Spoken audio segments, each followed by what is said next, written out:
Bonjour, c'est Sophie de Chivray.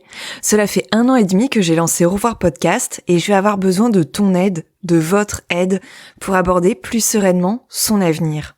Jusqu'à présent, j'ai utilisé mes économies pour financer la réalisation de tous les épisodes et j'ai travaillé bénévolement pour produire des dizaines et des dizaines d'heures de contenu gratuit afin de lever le voile sur le deuil périnatal et vous donner la parole. Je dois vous avouer qu'entre le matériel et les abonnements payants qui reviennent tous les mois, je ne suis plus en mesure de financer le podcast toute seule. Alors si vous avez envie de me donner un petit coup de pouce, j'ai mis en place une page sur la plateforme de financement participatif Tipeee. Le principe, il est ultra simple.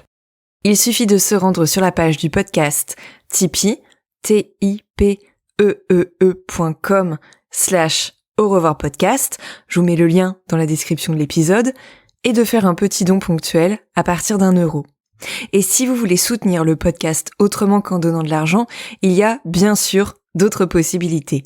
N'hésitez pas à vous abonner à la page au revoir.podcast sur Instagram, à liker les posts, à partager les épisodes sur les réseaux sociaux ou à mettre 5 étoiles et un gentil commentaire sur Apple Podcast ou Spotify. C'est super important de soutenir vos podcasts favoris sur les plateformes car cela permet de mieux les référencer et de leur donner davantage de visibilité. Et plus de visibilité pour Au revoir podcast, c'est aussi plus de visibilité pour le deuil périnatal. Et pour ça, j'ai besoin de vous. Je ne vais pas y arriver toute seule. Je vous remercie par avance pour votre soutien. Et maintenant, place à l'épisode. Au revoir est un podcast consacré au deuil périnatal.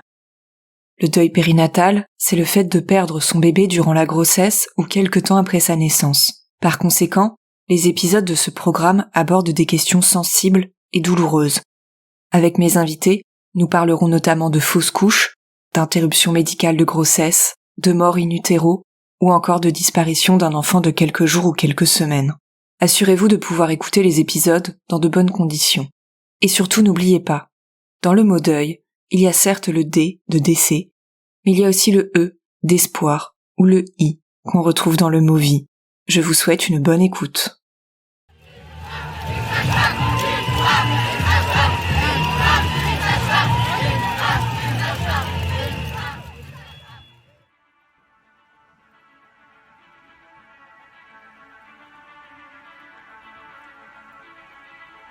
Il est 21h, une sage-femme m'accueille, elle s'appelle Alexandra, et elle va être mon ange gardien. Céline m'a permis de débuter ma reconstruction physique et psychologique. Alors merci à elle, et merci à vous, sage-femme, de votre présence dans les plus beaux comme dans les pires moments de nos vies. À toutes les Florence, à toutes les Lucie, à toutes les Audrey que j'ai pu croiser dans les couloirs du CHU de Nantes, je tenais vraiment à dire merci pour cet accompagnement et cette douceur dans des moments qui sont très, très difficiles. C'est vrai que l'image de la sage-femme, c'est souvent associé à un moment heureux, mais lorsqu'ils sont amenés à accompagner le décès d'un bébé, ça doit être difficile pour eux aussi. Alors un grand merci à Catherine et à toutes les sages-femmes qui sont confrontées à cette situation dans leur vie. Quel que soit ton prénom, que tu pratiques à l'hôpital de Poissy, en libéral aux alentours de Versailles, ou dans le reste du pays ou du monde, que tu sois sage-femme ou pas tout à fait, que tu sois femme ou pas du tout, je voulais te dire merci.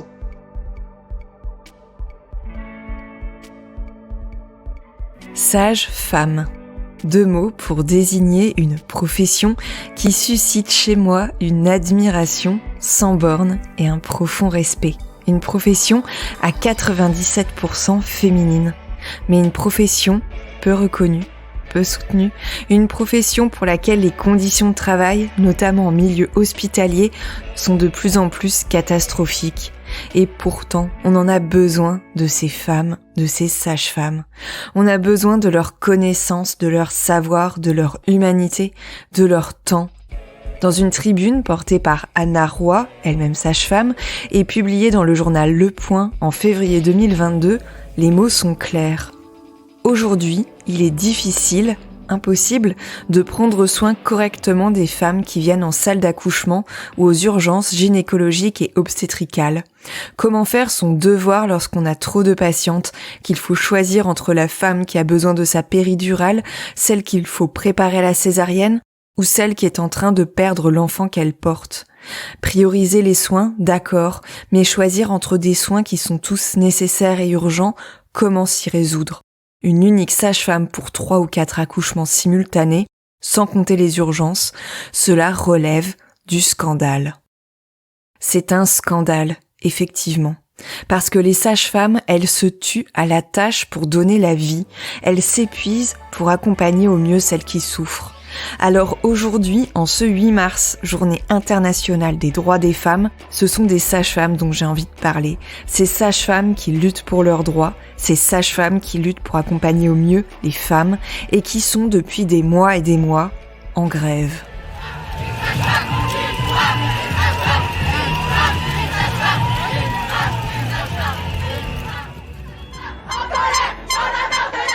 Ce matin, à la maternité Monaco, toutes les sages-femmes étaient en grève. Celles qui travaillaient avaient été réquisitionnées. Le service de ce centre hospitalier de Valenciennes compte 58 sages-femmes. En 2 ans, 25 ont quitté la maternité, faute de reconnaissance salariale et de leurs responsabilités au quotidien. On est fatigué, on est épuisé parce qu'on est en sous-effectif, on est rappelé sur nos jours de repos pour reprendre des gardes parce qu'il manque des personnes, parce que les gens partent de l'hôpital, parce que les conditions sont exécrables, on n'est plus en sécurité pour prendre en charge les patients dignement. Quand on évoque la question du deuil périnatal, il y a un ou plusieurs visages qui resteront parfois gravés en nous pendant longtemps. Ces visages, ce sont souvent ceux des sages-femmes justement. Alors oui, il y a celles qui n'auront pas eu les mots adéquats ou les gestes réconfortants, mais ce n'est pas d'elles dont j'ai envie de parler aujourd'hui. C'est plutôt de celles qui nous ont accueillis aux urgences gynécologiques au milieu de la nuit et qui ont pris le temps d'être avec nous alors que la détresse et l'inquiétude étaient en train de briser nos rêves. De celles qui nous ont épongé le front pendant qu'il fallait dire au revoir à ce bébé tant attendu. De celles qui ont prononcé ces mots magiques qui nous ont fait du bien, qui ont apaisé nos angoisses. De celles qui nous ont portés au moment de l'accouchement et qui ont ensuite porté notre bébé. De celles qui ont été là, qui nous ont donné du temps, ce temps précieux dont elles manquent cruellement et après lequel elles courent. 9 femmes prennent aujourd'hui la parole pour rendre hommage à celles qui ont su les accompagner au mieux au moment où le pire était en train de se passer. Chères sages-femmes, vous qui nous avez tant soutenues, qui avez su laisser les tracas de votre profession à la porte de cette salle de naissance où vie et mort se mêlaient si puissamment, voici quelques témoignages pour vous soutenir à notre tour.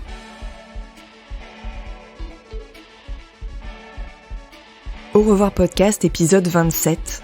Sages-femmes, à notre tour de soutenir celles qui nous ont tant aidées dans notre deuil périnatal.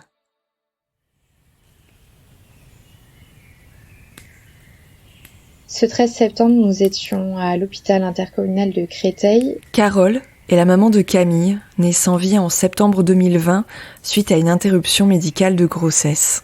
Et nous avons été accompagnés par la sage-femme Catherine. Elle a été d'une douceur incroyable. Je crois que je peux dire qu'elle a eu une place importante et qu'elle a rendu cette journée plus ensoleillée par sa présence et par ses mots. Elle a su nous rassurer. Et lorsque Camille a vu le jour, elle nous a demandé si nous voulions le voir tout de suite ou si nous préférions qu'elle le prépare avant. Et on avait préféré le voir après. Et lorsqu'elle nous l'a ramené dans son nid d'ange et qu'elle nous l'a déposé dans nos bras, elle nous a dit que c'était un beau petit garçon. Et je la remercierai jamais assez pour cette parole parce que dans ces moments-là, c'est si important d'avoir des mots réconfortants. On a aussi beaucoup apprécié qu'on nous laisse tout seuls durant cet après-midi, qu'on a pu passer avec lui. Il venait seulement de temps en temps pour savoir si on avait besoin de quelque chose, mais sinon on était tout seuls, on était bien, on était entre nous. Et pour la nuit, on a été transférés au service gynécologie et la sage-femme est revenue nous voir le soir pour prendre de nos nouvelles, nous souhaiter une nuit la plus douce possible et le plus beau des avenirs. Et je crois que c'est cette attention qui nous a vraiment le plus touchés. Si j'avais un seul souhait à exprimer, ce serait que le personnel médical propose aux parents de les prendre en photo avec leur bébé pour avoir cette seule et unique photo de famille. Parce que finalement, c'est tout ce qui nous reste pour le reste de notre vie. Et pour finir, c'est vrai que l'image de la sage-femme, c'est souvent associé à un moment heureux, mais lorsqu'ils sont amenés à accompagner le décès d'un bébé, ça doit être difficile pour eux aussi. Alors un grand merci à Catherine et à tous les sages-femmes qui sont confrontées à cette situation dans leur vie. En janvier 2019, il s'agissait de ma première grossesse. On était très heureux de cette grossesse qui était intervenue par surprise. Céline a connu le deuil périnatal par 2 fois. En 2019, ses petites jumelles, Esmée et Joséphine, sont décédées in utero à 22 semaines d'aménorrhée. En janvier dernier, Céline était de nouveau enceinte de 3 mois lorsque sa grossesse s'est interrompue. Et l'annonce de la gémellité nous avait tout de suite rendus fous de joie. C'était par contre une grossesse extrêmement surveillée, avec une échographie toutes les 2 semaines, dès lors qu'on a su qu'il y avait 2 bébés donc monozygotes biamniotiques, donc à risque de développer ce qui s'appelle un syndrome transfuseur-transfusé, ce qui s'est en fait effectivement passé et qui a causé du coup la mort des jumelles dans mon ventre. Cette fois-là, on est tombé de très très haut. Au matin du 20 janvier 2019, je me suis réveillée avec un petit peu de sang et donc on est allé aux urgences pour vérifier que tout allait bien, ce qui n'a pas été le cas. La grossesse était interrompue et la prise en charge par le personnel soignant et notamment les sages-femmes ont été vraiment incroyables. On est vraiment tombé de très très haut, on s'attendait pas à ça. J'imagine que personne ne s'attend au deuil périnatal, surtout sur sa première grossesse, mais j'avoue qu'avec une échographie tous les 15 jours, comme c'était le cas pour nous, je voyais pas bien ce qui pouvait nous arriver, donc mon monde à ce moment-là a volé un peu en éclats. Et le soutien des sages-femmes du CHU de Nantes, et notamment de Florence, dont je ne connais pas le nom de famille, mais qui m'a beaucoup marquée par sa douceur, ont été vraiment, vraiment essentiels. Je me rappelle notamment d'une situation où j'essayais d'être forte, peut-être dans une forme de déni de la réalité, mais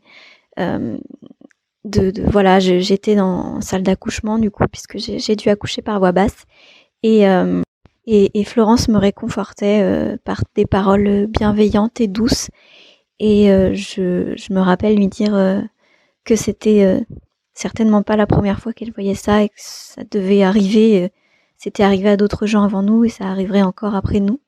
Et elle m'a répondu que c'était pas une raison en fait pour nier notre vécu, notre ressenti, notre douleur, parce que c'était notre histoire et qu'il ne fallait surtout pas la minimiser, qu'elle était importante. Et en fait, ce que j'ai entendu moi derrière, c'est qu'elle était importante à nos yeux dans notre histoire, à mon mari et à moi, mais que pour elle aussi, je crois qu'en fait, cette grossesse, cet accouchement avait une certaine importance. Et je me suis sentie soutenue. Alors Florence, merci. Et Florence a également été très présente tout au long de l'accouchement. Elle a été là pour me tenir, pour que je puisse me cramponner à elle, voilà, sur le moment de pose de la péridurale, puisque mon mari n'a pas pu rester dans la pièce. Enfin voilà, il y avait toute cette douceur, tous ces moments d'accompagnement qui m'ont vraiment, vraiment fait du bien.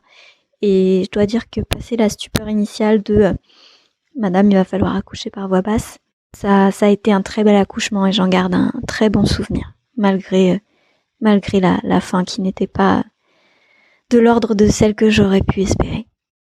Le mois dernier, quand j'ai constaté encore une fois que je saignais un petit peu à 3 mois de grossesse, je suis retournée au CHU de Nantes pour vérifier le bon déroulement de la grossesse qui du coup était arrêté.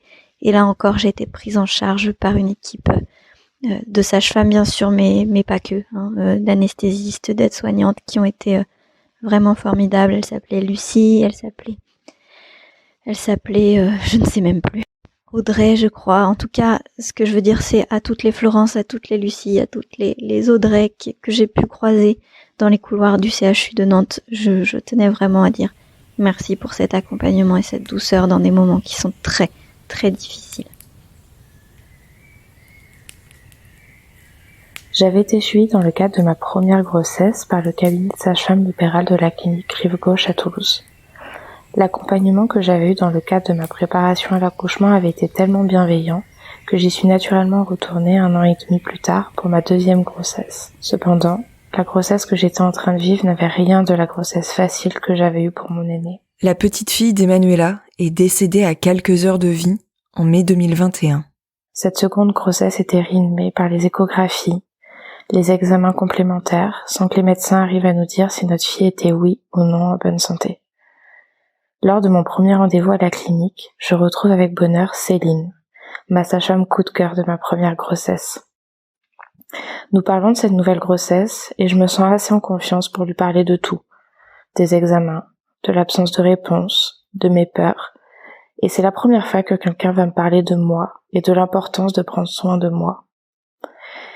J'étais en effet prise dans cet ouragan d'examens, dans l'espoir de savoir enfin si ma fille allait bien, et je m'étais complètement oubliée. Elle m'a donc orientée vers l'équipe de psychologues en périnatalité. Ce fut là le début de ma prise en charge. Puis la naissance et le décès sont arrivés. J'ai très vite souhaité effectuer ma rééducation comme pour sortir au plus vite de ce postpartum qui me renvoyait encore et toujours à l'absence de mon bébé. Et comme un ange tombé du ciel, Céline s'est occupée de moi pendant plusieurs semaines, durant lesquelles nous passions les 3/4 du rendez-vous à parler. Elle a su être l'épaule sur laquelle pleurer lors de mes premières visites à la vue de tous ces nouveau-nés, puis cette oreille attentive sur mon processus de deuil, sur le tsunami que notre couple venait de prendre en pleine face. Je pense que je n'aurai jamais assez de mots pour lui exprimer ma reconnaissance, celle d'avoir pris le temps d'écouter, celle d'avoir su trouver les mots pour m'accompagner. Céline m'a permis de débuter ma reconstruction physique et psychologique. Alors merci à elle et merci à vous, sage-femme, de votre présence dans les plus beaux comme dans les pires moments de nos vies. Je tiens à remercier les sages-femmes présentes la nuit du 27 au 28 juillet 2021, mais également toutes les sages-femmes qui font un travail exceptionnel. En 2021, Margot a donné naissance à son petit Gabriel, décédé in utero. Nous sommes le 27 juillet 2021. Je suis paniquée. Mon bébé, si actif pendant 9 mois, ne bouge plus depuis quelques heures. Alors je décide de me rendre à la maternité pour me rassurer. Il est 21h, une sage-femme m'accueille, elle s'appelle Alexandra, et elle va être mon ange gardien. Elle est présente lorsque la gynécologue de garde nous annonce que le cœur de Gabriel ne bat plus.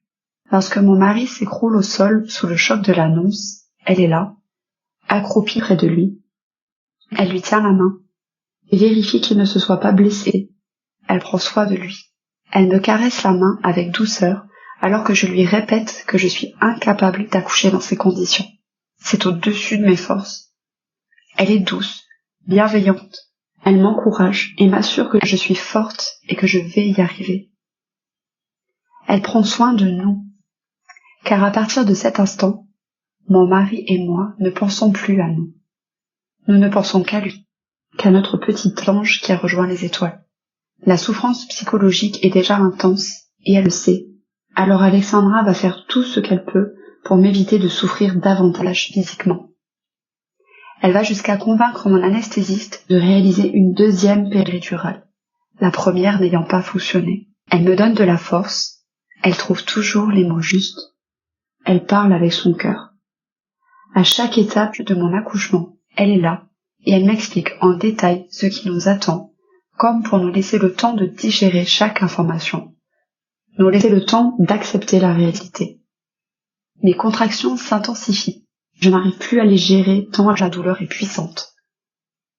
Alors malgré sa fatigue, malgré la fin de son service, Alexandra reste pour aider l'équipe de jour à préparer la 2e anesthésie en urgence. Grâce à elle, la 2e péridurale est posée rapidement et je suis enfin prête à accueillir mon fils. Toutes les sages-femmes présentes les 27 et 28 juillet 2021 ont été exceptionnelles. Marlène et Margot ont pris soin de Gabriel. Elles ont permis à mon papa de voir et de prendre son petit-fils dans les bras, malgré les restrictions dues au Covid. Grâce à elles, j'ai pu rester avec mon fils pendant 4 heures en salle de naissance. Merci de m'avoir laissé ce moment près de lui. J'ai pu imprégner son magnifique visage, ses petites mains, sa petite bouche en cœur gravée à jamais dans ma mémoire. Merci d'avoir réalisé ses empreintes de pied, ses photos. C'est tout ce qu'il me reste de lui aujourd'hui. Ce qui m'a beaucoup touchée aussi, c'est que vous ayez pris le temps de me mettre dans la chambre la plus éloignée des autres pour me préserver. Entendre les pleurs des autres bébés en pleine santé, alors que j'aurais tout donné pour entendre la voix de mon fils, c'est inimaginable. Merci Alexandra, Marlène, Margot et toutes les autres pour votre empathie, votre gentillesse, votre patience, votre douceur. Alors si je pouvais donner un conseil, ce serait de permettre à l'association Souvenange de signer une convention de partenariat avec les maternités, et notamment auprès de la maternité Bouchard à Marseille. Souvenange, c'est une association qui offre gratuitement aux parents qui le souhaitent des photographies de qualité professionnelle de leur bébé parti trop tôt, en intervenant à la maternité directement. Personnellement, j'aurais adoré avoir de vraies photos professionnelles de mon bébé.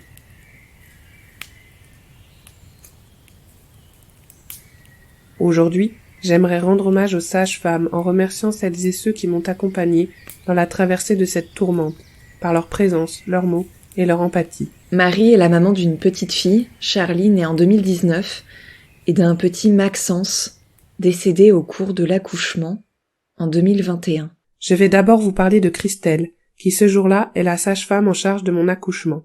Elle surveille le déclenchement puis me prépare pour la césarienne faute d'avancement. Quand tout va s'accélérer face à des signaux inquiétants, sa présence sera rassurante et m'aidera à rester sereine. En salle de réveil, les médecins viendront malheureusement nous annoncer que malgré la réanimation, notre fils n'a pas survécu. Les souvenirs de ces moments sont flous, sauf celui où Christelle nous rejoindra. Je me souviens exactement qu'elle m'attrapera le bras pour me dire « Votre fils n'est jamais resté seul, il était dans mes bras, et pendant que je suis là, il est dans ceux de Mimi, l'auxiliaire s'occupant de nous ce jour-là. » Elle nous demandera ensuite si nous voulons voir Maxence en ajoutant « Il est beau votre bébé, il est parfait ». Ces phrases semblent peu, et pourtant elles sont gravées dans mon cœur et dans la mémoire de cet instant. Après ça, Christelle sera présente pour nous tout au long de cette difficile journée, alors qu'elle est en même temps censée gérer les autres accouchements. Je me rappelle notamment de ce café chaud qu'elle me proposera dans l'après-midi, pour voir si mon estomac est remis de l'anesthésie. Mais surtout de cette douche où elle viendra m'aider en me frottant le dos tandis que je peine assise sur mon tabouret. Là encore, un café et une douche ne semblent peut-être rien, et pourtant, d'une part ce jour-là, ils m'ont fait me sentir encore un peu vivante malgré le vide intérieur, et d'autre part, dans la journée d'une sage-femme au bloc, c'est précieux d'avoir trouvé ce temps pour nous. D'ailleurs, à chaque fois qu'elle passera dans notre chambre ce jour-là et le suivant, elle prendra toujours le temps de discuter, même un tout petit moment. Généralement, elle sera assise au bord du lit, vraiment là, avec nous, comme si elle avait tout son temps. Je l'ai déjà remerciée de nombreuses fois, mais je pense qu'elle ne peut imaginer à quel point la traversée de ce tsunami qui nous a submergés a été moins difficile grâce à sa présence à nos côtés. Ensuite, j'ai aussi envie de vous parler de 4 autres sages-femmes dont la présence a beaucoup compté dans notre histoire, et pour cela je vous raconte la suite de notre séjour. Le lendemain de l'accouchement, après une nuit difficile, nous nous réveillons à peine quelques instants avant qu'une main frappe à la porte. Il s'avère qu'il y a du monde dans le couloir. Après le passage des médecins va entrer Nadine, la sage-femme qui a assuré le suivi à l'hôpital en fin de grossesse pour mes 2 enfants. Elle va se placer au bout de mon lit, les yeux embués, poser sa main sur ma cheville et me dire « Je ne sais même pas quoi dire. J'ai juste envie de vous serrer dans mes bras. » Et c'est ce qu'elle fera, un geste qui a d'autant plus de valeur en pleine pandémie. Puis elle me dira « Je me suis permise de prévenir Anne et Raphaël dès que j'ai su. »« Vous avez bien fait, lui ai-je répondu. » Raphaël est le sage-femme échographiste qui a réalisé le suivi pour mes 2 enfants. C'est un praticien rigoureux, adorable et plein d'humour. Il va m'envoyer un long message pour m'exprimer sa tristesse et tout son soutien, m'assurant qu'au moindre besoin il répondra présent. Puis il continuera de prendre des nouvelles au fil des mois qui suivront. Anne est ma sage-femme, comme j'aime à l'appeler. Ancienne pratiquante en milieu hospitalier, je l'ai connue dans son cabinet libéral, où elle m'a suivi avant, pendant et après mes 2 accouchements. C'est quelqu'un d'un professionnalisme, d'une bienveillance et d'une disponibilité extraordinaire, avec qui j'ai tissé un lien au fil de mes 2 grossesses. Elle va m'appeler dans la journée et m'écouter lui raconter, alors que je suis encore complètement sidérée. J'entendrai dans sa voix l'émotion dans laquelle elle se trouve, effondrée pour nous. Dans les jours qui suivront, elle sera là, pour les soins à la maison, pour verbaliser les événements auprès de ma fille de 20 mois, puis ensuite au téléphone régulièrement, pour prendre des nouvelles. Elle a été un pilier dans ma reconstruction. Pour finir ce matin-là, entrera Christine, sage-femme coordinatrice fraîchement arrivée dans le service. Déjà d'une présence douce la veille, ce matin-là elle viendra nous annoncer qu'elle a pu trouver in extremis un transport pour le corps de notre fils, afin que son autopsie ait lieu le jour même au lieu du lundi suivant. Avant de partir en week-end, elle viendra me dire au revoir, en s'assurant que je me sente à l'aise de la contacter pour n'importe quelle raison, et en me rappelant qu'elle garde précieusement les photos de Maxence pour le jour où nous souhaiterons les récupérer. Nous nous recroiserons plusieurs fois ensuite, et elle prendra toujours le temps de savoir comment nous allons. Elle ira même jusqu'à me dire une fois « Venez, Christelle est au bloc aujourd'hui, elle sera contente de vous voir. » Et la vérité, c'est que moi aussi j'étais ravie ce jour-là. En fait, je suis toujours ravie de revoir ces 5 sages-femmes, parce qu'ils ont été au cœur de la courte existence de mon fils, chacun à leur façon mais tous brillamment. Leur présence réveille le lien qui m'unit à Maxence, et c'est une sorte de force très rassurante, presque familiale, à tel point qu'envisager une grossesse d'après et tout ce qu'elle implique n'est possible qu'en imaginant leur visage et leurs paroles m'accompagner. Je termine en les remerciant à nouveau tous les 5 du fond du cœur pour avoir été à nos côtés avant, pendant et après cette épreuve. Il est vraiment grand temps que l'importance de leur profession, si vitale, soit bien mieux reconnue.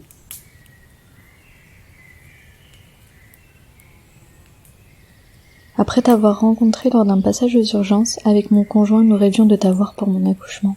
Tant ta bienveillance et ta douceur nous a touchés. Suite à une prééclampsie et un HELP syndrome, Marie-Sophie a perdu Luna, sa fille, à 8 mois de grossesse. Dans ce message, elle s'adresse à Caroline, une sage-femme. Malheureusement, les choses ne se sont pas passées comme nous espérions. Malgré tout, tu étais là, et tu nous as présenté notre petit bébé. Quand tu m'as proposé de prendre des photos de moi et de ma petite Luna, je n'ai pas réalisé, mais ce sont à présent les plus précieuses et les plus belles photos de toute ma vie.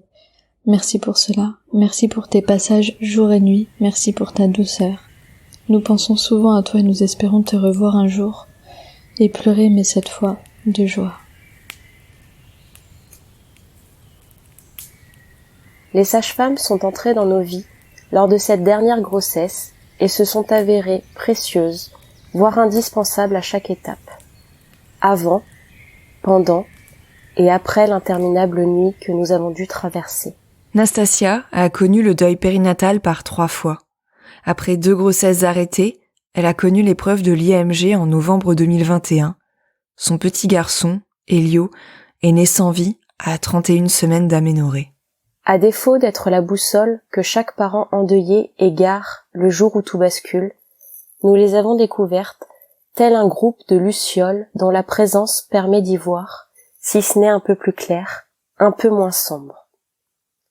Alors que tu t'appelles Bérangère, Anne-Cécile, Sarah, Sylvie, Elsa, Marie-Odile ou Clémence, quel que soit ton prénom, que tu pratiques à l'hôpital de Poissy, en libéral aux alentours de Versailles, ou dans le reste du pays ou du monde, que tu sois sage-femme ou pas tout à fait, que tu sois femme ou pas du tout, je voulais te dire merci. Merci d'avoir été là. Là, pour nous féliciter quand nous avons appris, plein d'espoir, mais à l'insouciance toute relative, le sexe de notre petit garçon. Là, pour nous accompagner quand la confirmation du diagnostic de malformation cérébrale est tombée comme un coup près sur notre parentalité. Là, pour nous apporter ton regard, empli d'une humanité et d'une empathie propres aux êtres qui nous sont les plus proches. Là, pour nous expliquer et nous réexpliquer les tenants un peu flous, les aboutissants pas très clairs, les protocoles millimétrés, autant de fois que nécessaire, et ainsi percer les résistances que nos cœurs avaient construites autour de nos têtes. Là, pour nous soutenir quand la décision nous a explosé au visage et que nous nous sommes effondrés après 2 mois de combat. Là, pour recentrer les soins quand certains avaient tendance à oublier que je n'étais pas la seule patiente, mais que nous étions bel et bien 3 dans le besoin. Là, pour caresser mes cheveux ou pour mettre une main sur son épaule voûtée de papa brisé au moment où tout s'est arrêté. Là, pour nous aider, quand il a fallu rassembler toutes nos forces, physiques et mentales, pour donner la mort sans y avoir été préparé. Là, pour porter doucement notre fils au creux de tes bras, quand nous l'avons rencontré, lui, petit soleil aux paupières closes dans cette obscurité écrasante que nous devions affronter. Là, pour nous insuffler une once d'espoir, en nous rappelant, à l'aube de cette vie d'après, que de belles histoires sont encore possibles. Merci pour ta présence dans toutes ces épreuves et pour ta bienveillance de tous les instants, malgré l'adversité professionnelle actuelle et tes très probables difficultés personnelles. Merci d'avoir fait de nous des parents, en dépit de l'absence de notre enfant. Merci d'avoir été là, merci de l'être encore. Nous espérons te revoir bientôt, mais cette fois, dans les lueurs d'une belle journée sans crépuscule. Je me souviens m'être dit en début de semaine qu'il fallait qu'elle reste bien au chaud encore 3 semaines, car je ne voulais pas être à l'hôpital sur cette période particulière. Rosen a traversé l'épreuve de la mort fétale in utero. C'est le 7 octobre 2021, jour de grève nationale des sages-femmes, que sa petite fille est née sans vie. Mais ça ne s'est pas passé comme je l'espérais. Je souhaite témoigner aujourd'hui pour le travail exceptionnel des sages-femmes qui ont un rôle essentiel dans ces moments difficiles. Je savais que ce jour était particulier pour elles, la grève étant très suivie. Mais je voudrais montrer, au travers de mon témoignage, leur force et leur volonté de réaliser un travail parfait pour nous, les parents, qui sommes déboussolés et terrorisés par un tel événement. Tout au long de notre suivi, nous n'avons pas une seule fois ressenti l'effet d'un effectif réduit en raison de la grève. Dès le début, nous avons eu beaucoup d'attention et nous avons été mis dans une salle à l'écart des autres femmes. Je me souviendrai toujours d'une phrase que m'a dit ma sage-femme, qui m'a suivie en début de travail lorsque je faisais une violente crise d'angoisse. « Je suis vraiment désolée. J'aimerais tellement rester auprès de vous toute la journée. » Cette petite phrase anodine m'a un peu réchauffé le cœur. Malgré les nombreux appels provenant d'autres chambres, elle continuait à venir me soutenir régulièrement. Lorsque la sonnerie retentissait à nouveau, jamais elle n'a soupiré, jamais elle n'a râlé. Elle y allait et revenait me voir pour m'aider, et tentait de répondre comme elle pouvait à tous mes questionnements à propos des quelques heures qui allaient suivre. Je me rappelle également qu'elle a essayé de me mettre un peu de musique douce sur son smartphone, mais la technologie n'est malheureusement pas toujours au rendez-vous, et elle s'est sentie vraiment désolée pour moi de ne pas avoir réussi. Je me souviens également qu'elle n'a pas oublié de venir me voir avant son départ, car sa garde était terminée. J'en ai vraiment été très touchée. Elle m'a prise dans ses bras et a tenté de nous rassurer. Après l'accouchement, j'ai également le souvenir de la sage-femme qui s'est démenée pour nous trouver un plateau repas, alors que le service de repas était terminé.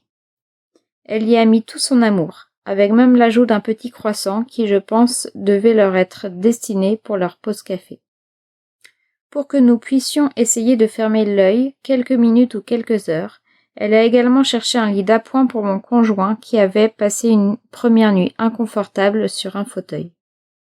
Je me souviens de toutes ces petites attentions qui changent tout, qui apportent un peu de douceur pour ce moment le plus terrible de notre vie. Alors même si nos chemins se croisent seulement pendant quelques heures, ce sont beaucoup de gestes, d'attentions et de paroles que nous n'oublierons pas.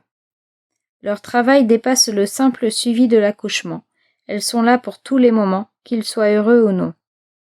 Les sages-femmes méritent vraiment une meilleure reconnaissance, car même si les médecins, gynécologues ou anesthésistes ont également fait pour nous un très bon travail, ce sont les sages-femmes qui nous tiennent la main, nous soutiennent, ce sont elles qui sont les plus proches de nous. Alors pour toi, sage-femme, ou tout personnel de l'équipe hospitalière qui fait face au deuil périnatal, je souhaite te dire qu'il ne faut pas avoir peur de ce couple à l'air dévasté, mais être là, avec le temps que vous avez de disponible, pour les écouter, pour leur tenir la main, pour leur expliquer également toutes les démarches qui peuvent être faites pour se souvenir de ce bébé. Surtout, ne pas les laisser sans explication, car c'est un moment, pour nous, parents où notre tête ne fonctionne plus et où nous avons juste besoin de se laisser guider avec sagesse et douceur. Je souhaiterais encore dire un grand merci, si elle m'écoute, à l'équipe hospitalière qui était présente pour nous ce 7 octobre 2021.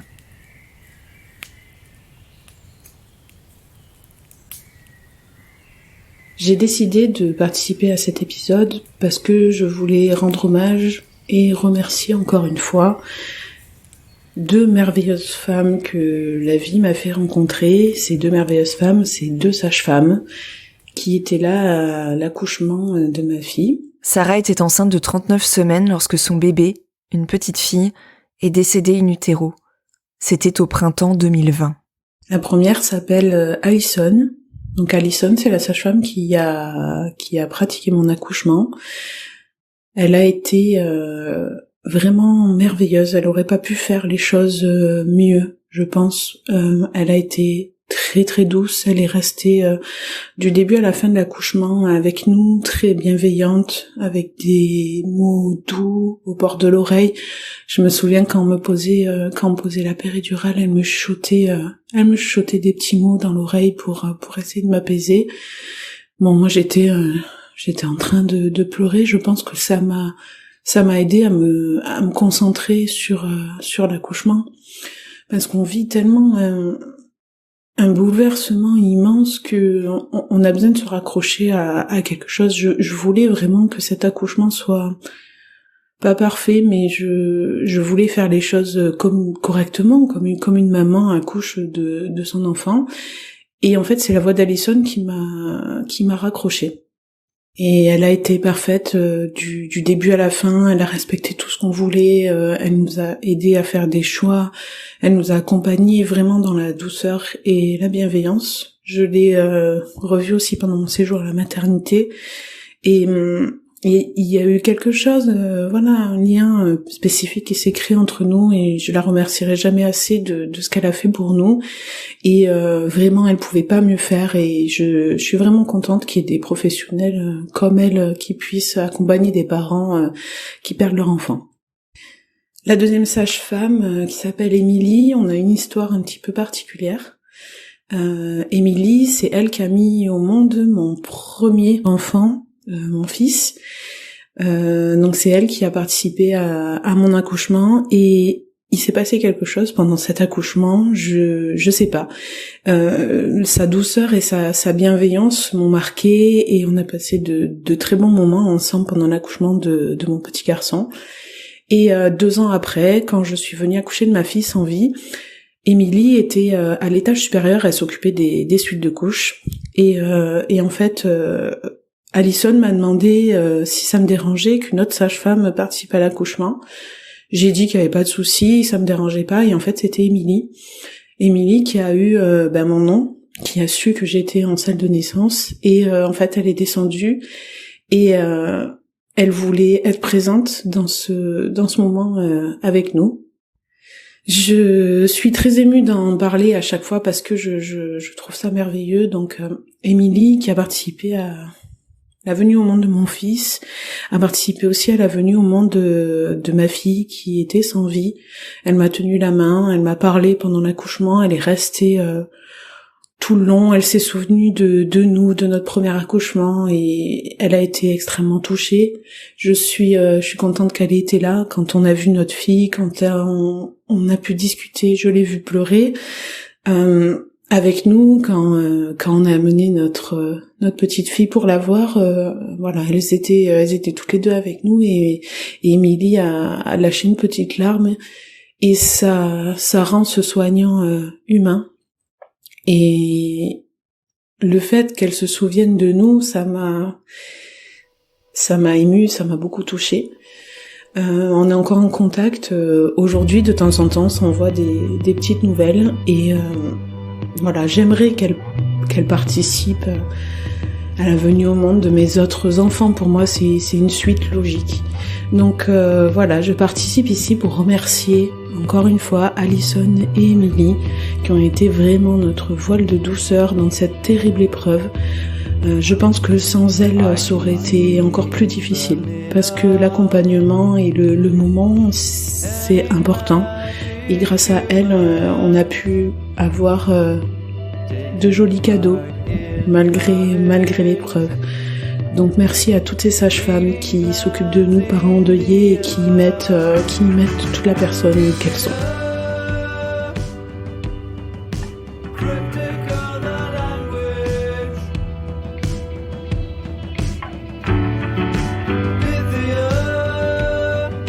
Vous êtes une championne, madame. Je ne me sentais pas comme une championne, alors que le 11 décembre 2017, on me posait une péridurale avant que je puisse accoucher de mon bébé décédé. Ces mots, je m'en souviens comme si c'était hier, et je m'en souviendrai toute ma vie. Dans la salle d'accouchement, il y avait une sage-femme ainsi qu'une étudiante. 2 femmes exceptionnelles, rien que pour moi. Et puis il y a eu ce geste lorsque l'une d'elles m'a amené mon bébé par la suite, mon bébé emmailloté dans son ange. J'avais peur de voir la mort en face, mais ce n'était pas la mort qui était blottie dans ses bras, c'était mon enfant. Cet enfant qu'elle regardait, à qui elle parlait comme à n'importe quel bébé. Cette étudiante sage-femme, elle m'a marquée. Je ne me souviens plus de son prénom, mais elle s'incarne maintenant dans ses mots et dans ce geste d'une humanité rare. Chère sage-femme, si tu entends ces mots et que reviennent à toi les souvenirs d'un accouchement silencieux dans une salle de naissance du CHU de Caen le 11 décembre 2017, alors je souhaite juste te dire merci. Les sages-femmes, elles font naître nos bébés, parfois déjà décédés, mais elles nous aident aussi à accoucher de ce statut de mère si cabossé qui est le nôtre malgré le deuil. Un immense merci à toutes celles qui ont participé à cet épisode et qui se sont jointes à moi pour envoyer tout leur soutien aux sages-femmes. Car en ce 8 mars, c'est aussi soutenir leur lutte pour plus de reconnaissance, leur lutte pour travailler dans des conditions dignes des femmes qu'elles accompagnent. Je suis Sophie de Chivray et j'ai eu le plaisir de réaliser, monter et mixer cet épisode. Alors si vous avez à cœur de soutenir Au revoir podcast et d'offrir à ce projet une plus grande visibilité, n'hésitez pas à mettre un petit commentaire et à lui attribuer 5 étoiles sur Apple Podcast et Spotify. Je vous remercie pour votre écoute et je vous donne rendez-vous la semaine prochaine pour le 2e épisode de la mini-série Le journal d'une grossesse d'après. En attendant, n'hésitez pas à suivre l'actualité d'Au revoir podcast sur les réseaux sociaux et plus particulièrement sur le compte Instagram aurevoir.podcast pour découvrir du contenu supplémentaire pour lever le voile sur le deuil périnatal. Je vous dis à très bientôt.